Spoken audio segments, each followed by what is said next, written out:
Greetings. In this video we're going to go over how to get the virtual machines for this course.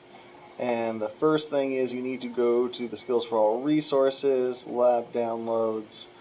I'll have a link for this for you as well, but you can find this, scroll down, and then these are the names of the actual lab, so when you see it, make sure you grab the correct lab virtual machine. And then you just make sure you grab the right one. So if you have Intel or AMD CPUs, that's your processor, or you have the ARM CPUs, which is the new Apples.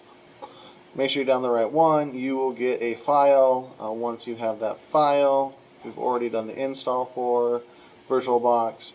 You'll go to File, you go Import Appliance. You'll find the file wherever you might have downloaded it. So navigate to wherever you have your downloads. And then let's go ahead and grab that. Alright, and the next. And normally you can just keep all these settings. Natting means it'll get the internet if you don't have that set right. But these things should be all set up with the settings that you need. Have its own hard drive, click Finish.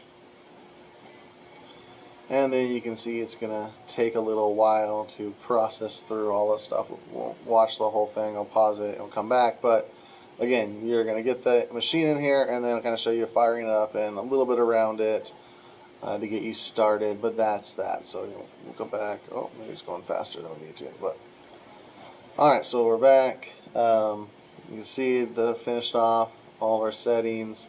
So now you have this. Again, whatever you need, you can install them as well. We're not going to go through installing a whole entire creating one. You could, if you wanted to, add a whole entire create your own virtual machine, but this is kind of nice that they give you the all set up. It's all configured. It has all the users and everything you need to figure it. So again, the lab will have the username. So basically, just double click on it. It'll fire it up. As you can see, it's powering up the VM. But again, it's a operating system inside of your system, so it's firing up the actual device. So this is a Linux machine that is firing up. You can see it's talking to you. Let's do that for now. And again, there you go. So it'll give you the different pieces. It has a lot of the stuff already set up, so you can see the Wireshark and different tools that you'll use for this. And again, it has access to the internet with that. But just a couple things. This is the terminal. Hopefully you're watching this before you watch all the other videos, but this is where a lot of the commands that ask you to put in will get put. Open up the terminal. It has a lot of commands there.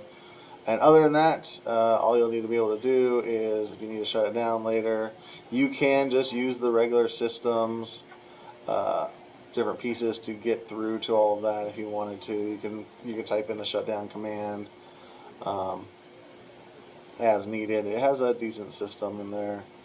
You probably can't see super well the pieces down here, but here's your menu. Again, depending on the flavor of Linux, this one has it in the standard position, but you can go ahead and shut it down when you're done. Have different options to shut it down, and then it goes back and it's powered off. Now you're back to the beginning.